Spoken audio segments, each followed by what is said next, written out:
по выражению Герцена, это духовное завещание одного поколения другому, совет умирающего старца-юноши, начинающему жить, приказ, передаваемый часовым, отправляющимся на отдых часовому, заступающему на его место. В книге отражается история народа, его прошлое и надежды на будущее. Здравствуйте, уважаемые слушатели! Мы сегодня поговорим с вами об истории башкирского книгопечатания, книгоиздания. Истоки башкирской печатной книги – это книги на языке тюрки. Первые книги на языке тюрки появились в XVII веке в типографиях Западной Европы.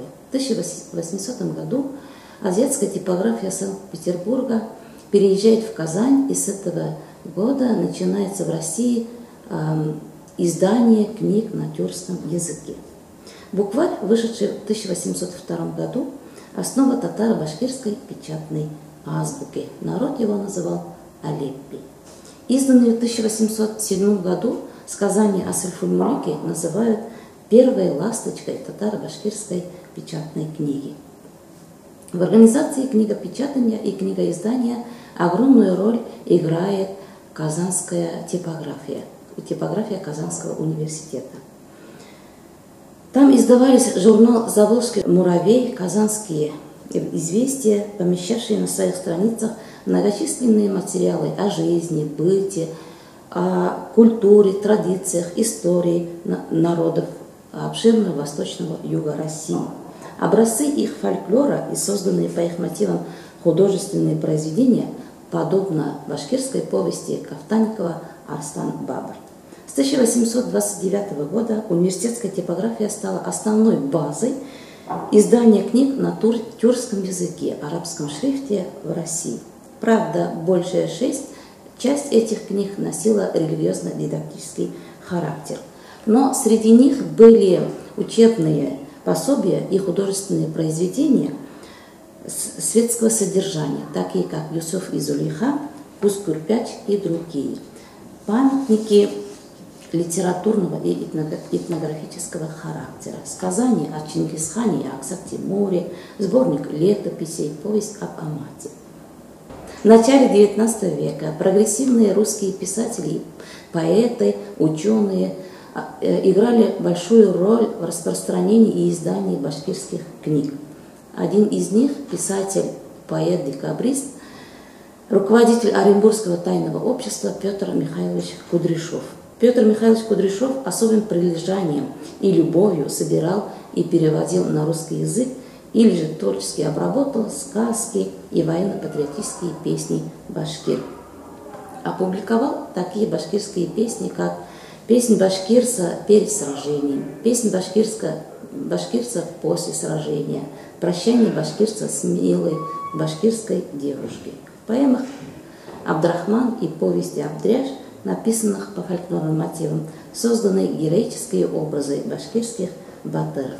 В первой половине XIX века многие башкирские прогрессивные деятели, просветители, поэты, продолжая традиции русских писателей, тоже внесли большой вклад в распространение башкирских образцов фольклора и издали их отдельной книгой. Например, преподаватель восточных языков Оренбургского Неплюевского кадетского училища Мартинян Иванов в 1842 году издал в Казани грамматику татарского языка и опубликовал книгу «Татарская хрестоматия». В книгу вошли, в первую часть хрестоматии вошли образцы фольклора, а во второй части произведения восточной литературы на языке тюрки. В 1859 году публикуется сборник «Диван хикаяты татар», «Татарская хрестоматия» Салихьяна Кукляшева. Салихьян Кукляшев также преподавал в Оренбургском кадетском корпусе, и в свою хрестоматию он включил также образцы фольклора и письменной литературы. К середине XIX века среди башкирских писателей и ученых начинают выделяться такие, у которых четче проявляется национальное лицо. Яркое свидетельство тому творчество преподавателя восточных языков того же Неплюевского кадетского корпуса Мирсалиха Биксурина. В 1859 году он опубликовал книгу «Начальное руководство». Полное название книги называется так: «Начальное руководство к изучению арабского, персидского и татарского языков с кратким объяснением существующих в Оренбургском крае наречий башкир и киргизов». Здесь он впервые на башкирском языке под названием «Сказка о смелом царе» печатает один из эпизодов распространенного в свое время среди русских сказаний о Петре I. В 1861 году в ученых записках Казанского университета при содействии башкирского поэта Мирсалиха Биксурина на башкирском языке публикуется уже башкирская сказка «Три сына». Все эти работы – первые попытки создания башкирского языка, дающие основание считать Мирсалиха Биксурина одним из зачинателей новой башкирской письменности. В середине XIX века произведения прозы начинают появляться на страницах периодической печати, в хрестоматийных сборниках и издаваться отдельными книгами. «Дровосек», «Три наркомана», «Сказание об одном бедуине», «Кочевники», слово, утверждающее, что джигиту и 70 ремесел мало, «Валдемар» и другие. Одно из них под названием «Рассказы башкирца Джентури» было опубликовано в переводе Зефирова на русский язык в газете «Оренбургские губернские ведомости». В 1846 году в Казани увидела свет «Малика Китаба», книга о Малике. Действие произведения происходит в городе Рум. Дочь царя Рум Малика к 20-м годам становится самой красивой и умной девушкой во всем царстве. Отец хочет выдать ее замуж. Тогда Малика ставит перед женихом условие: кто правильнее ответит на 100 ее вопросов, и за того она и выйдет замуж. Неудачников ожидает смерть. Победы добивается лишь ученый-богослов Габдул-Халим. В сказании «Казы ва угры» судья и вор. Через диалог-спор казия и вора выясняется, что отвергнутый обществом вор оказывается намного умнее, находчивее и справедливее казия богослова, стремившегося увидеть вора в греховности его намерений. Такие произведения расширяли литературные вкусы читателей, будили их воображение и способствовали обогащению национального искусства слова. Вместе с тем, в прозе данного периода еще не было произведений, которые полно и глубоко отразили бы общественную жизнь башкирского народа, его помыслы и чаяния. Борьбу за свободу и по своим художественным достоинствам стали бы заметными явлениями в литературе. В литературе XIX века преобладала поэзия. Творчество Абдельманиха Кыргале, Хибатуллы Салихова, Шамсеттина Заки имели огромное значение в просвещении читателя того периода. Например, стихи в книге «В словах жемчужинах» Хибатуллы Салихова во многом перекликаются с произведениями Абдельманиха Кыргала, в частности, с его стихотворением «Жалоба». Такие же светские идеи, присущие творчеству поэта и ученого Габдрахима Усмана, Утаза Имани. Выражая веру в разум, творческую силу человека, он призывает своих соотечественников к овладению знаниями, русским языком, честности, справедливости, критикует жадность, тупость и жестокость, гневно обрушивается на взяточников, лицемеров и невежеств. В 1856 году выходит дидактическая книга «Свод правил поведения», где поэт Хибатулла Салихов не только учит людей добру, но и открыто критикует пороки того классового общества того времени. Письменная литература XIX века Письменная литература в данный период претерпевала значительные изменения, отличалась своей неоднородностью, сложностью содержания и многообразием форм, обилием в ней различных идейно-эстетических течений. Прогрессивные сдвиги в духовной жизни края произошли в условиях острой борьбы между реакционно-консервативными и демократическими силами. Идейно-эстетическое течение, основанное на религиозно-философских посылках, еще недостаточно сильно дает о себе знать в литературе. Во второй половине XIX века башкирские просветители Риза Фахриддинов, Мифтахтин Акмулла, Мухаммед Салим Умитбаев, Вали Сокурой, Замила Расулов также играли большую роль в жизни башкирского народа. Были изданы сборники рассказов и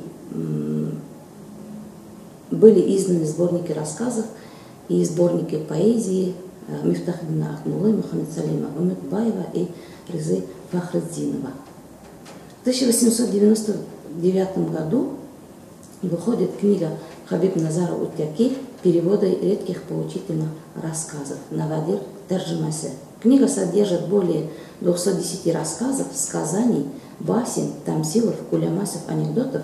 Сборник сосредоточил в себе многие традиционные жанры. Он богат и своим идейно-тематическим содержанием. Большинство рассказов и сказаний хикаятов написаны в назидательном духе. Лучшие из творчества поэтов Башкортостана XIX века составляют важную часть литературного наследия башкир. Просветительские идеи и призывы Мифтахтина Акмуллы сочетались с неприязнью и ненавистью по отношению к богачам и царским чиновникам. Особую остроту его взглядам придавали сатирические произведения. Находчивый и острый на язык Акмулла не раз подвергался гонениям и преследованиям. К сожалению, при жизни Акмуллы была выпущена в свет лишь одна его книга «Памяти Шигабуддина Марджани», которая вышла в 1892 году в Казани. Через 12 лет, в 1904 году, там же была опубликована его книга, сборник стихотворений, написанных в тюрьме города Троицка. Далее, в 1907 году, оба сборника переиздаются в одной книге «В памяти Шигабуддина Марджани» и другие стихи. В деятельности другого поэта-просветителя Мухаммед Салима Умитбаева выступает иная многосторонность, синтез научного познания и поэтическое творчество. Основное произведение Мухаммед Салима Умитбаева – это книга «Едкар. Памятки», которая выходит в 1897 году тоже в Казани. Туда вошли статьи, исторические очерки, путевые заметки и стихи. Даже под названием книги можно судить, насколько разносторонним было наследие Мухаммед Салима Умитбаева. Из 38 стихотворений, вошедших в Едкар, большинство посвящено показу явлений реальной жизни, историческому прошлому. Таким образом, в XIX веке, последуя традициям русских писателей, революционеров, демократов, башкирские писатели, просветители, ученые Мухаммед Салим Умитбаев, Риза Фахриддинов, Мифтахтин Акмулла своим поэтическим творчеством сыграли огромную важную роль в жизни башкирского народа. В советское время изданию башкирских книг на многих языках придавалось огромное значение. Они систематически переводятся на русский и другие языки, становятся духовным достоянием многих народов. С самого начала развития новой башкирской литературы, так называемой советской литературы, особенно тесными многосторонними были связи с татарской литературой. Между двумя братскими народами активно происходили взаимообогащения духовными ценностями, как в Башкирии, так и в Татарии. Например, в 1923 году на заседании редакционной комиссии Татарского академического центра обсуждается пьеса Авзала Тагирова «Доигрались», а в 1926 году книга Гайнана Хайри в башкирском селе. Эти произведения, получившие положительную оценку редакционной комиссии, были опубликованы в издательствах Казани. Также в детской комиссии Татарского академического центра в 1928 году обсуждается книга «Ночные огни» Али Карная и «Когда были бояре» Сайфи Кудашев. Произведения башкирских писателей систематически печатались в татарских газетах и журналах. В Казани на татарском языке были опубликованы книги рассказов и стихов Гайнана Хайри, Даута Юлтыя, Имая Насыри, Сайфи Кудаша, Гайнана Амири, Гарифа Гумера. Сборник Шайхзаде Бабича, где впервые собраны значительные произведения поэта, вышел в свет в 1922 году под редакцией Галимджана Ибрагимова. Книги Абзала Тагирова, Сайфи Кудаша, Гарифа Гумера издавались на татарском языке в Москве и в Уфе. Все это способствовало широкому распространению произведений башкирских писателей среди не только татар, но и других народов. Выход башкирской литературы на арену Советского Союза в советское время был возможен благодаря русскому языку, ибо это позволяет ознакомиться с ней не только русским, но и другим народам, открывает путь ко многим другим народам. Поэтому вопрос перевода башкирских книг на другие языки в 20-30-е годы был неотложной задачей. Он поднимался одновременно как самими башкирскими писателями, так и русскими читателями и литературной общественностью. Произведения башкирских авторов стали появляться в русской периодической печати республики. Среди них есть стихотворение Даута Юлтыя «Завывание проводов», Тухфата Янаби «Победа», Сайфи Кудаша «Пусть цветут», Гарифа Гумера «Дуб», рассказы Аликарная «В волнах», «Красные обозы» и другие. В 1927 году в России создается Ассоциация пролетарских писателей. Российская ассоциация пролетарских писателей не раз поднимала вопрос издания башкирских книг в Москве на русском языке. Например, секретарь правления этой организации Ставский в письме Гайнану Хайри в 1928 году пишет: «Мы обсуждали вопрос о том, как ознакомить русского читателя с произведениями башкирских писателей. Прошу тебя прислать нам на русском языке те произведения ваших писателей, которые нужно и стоит печатать». Следует отметить, что выход национальных литератур на всесоюзную арену тесно связан с именем Максима Горького. В 20-е годы он организовал издание журнала «Наши достижения», где отводится большое место освещению жизни национальных республик. К концу 20-х, началу 30-х годов широкие массы читателей разных национальностей узнали о башкирской литературе. Муса Джали, ознакомившись с произведениями Хадии Давлетшиной, вошедшими в сборник рассказов, так и называется книга «Сборник рассказов», вышедшая в 1936 году, восхищается мастерством башкирской писательницы. Подробно анализировал повесть Айбике и рекомендует к изданию. Вскоре сборник увидел свет на русском языке.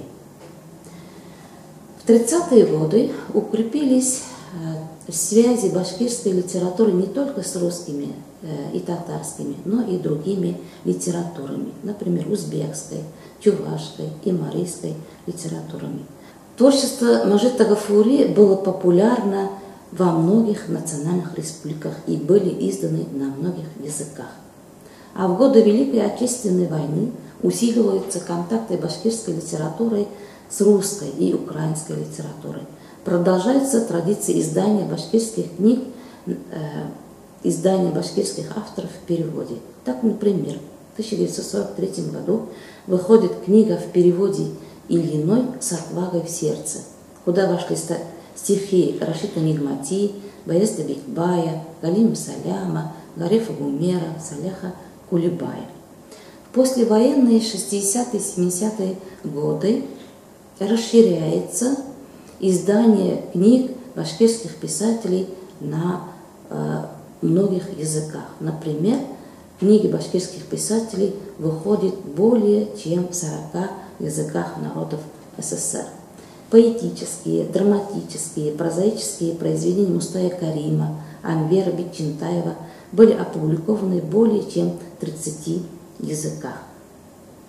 Книги башкирских писателей издаются в Казани, в Уфе, в Москве на татарском языке, произведения Сайфи Кудаша, Сагита Агиша, Назара Нажми, Фарита Исянгулова, Ахяра Хакимова публикуются в республиках Прибалтики, Средней Азии и Закавказья. На ряд языков переводятся драмы Аската Мирзагитова, Нажипа Асанбаева, рассказы и повести Кирея Мергена, Дениса Исламова, стихотворения Рашид Нигмати, Баезда Бекбая, Гелимдара Рамазанова. На украинском, туркменском, татарском, казахском, киргизском, якутском, каракалпакском, марийском и других языках выпущены коллективные сборники башкирских поэтов. Переводы из башкирского растут не только количественно, но и качественно. Михаил Дудин, например, прежде чем приступить к переводам на стихотворения башкирских поэтов, близко ознакомился с Башкортостаном, увидел своими глазами и пропустил через свое сердце все то, о чем говорится в произведениях башкирских писателей. Поэтому его переводы из Мустая Карима и других прозвучали на русском языке как оригинальные высокохудожественные произведения. Читатели того времени хорошо знали произведения Мустая Карима и очень любили и уважали. Об этом говорит тот факт, что за книгу «Годам вослед» Мустаю Кариму была присуждена государственная премия СССР. В первой половине XX века многие произведения, книги башкирских писателей на разных языках считались достижениями многонациональной советской литературы. Таким образом, дорогие слушатели, в сегодняшней нашей лекции мы старались раскрыть историю башкирского книгоиздания.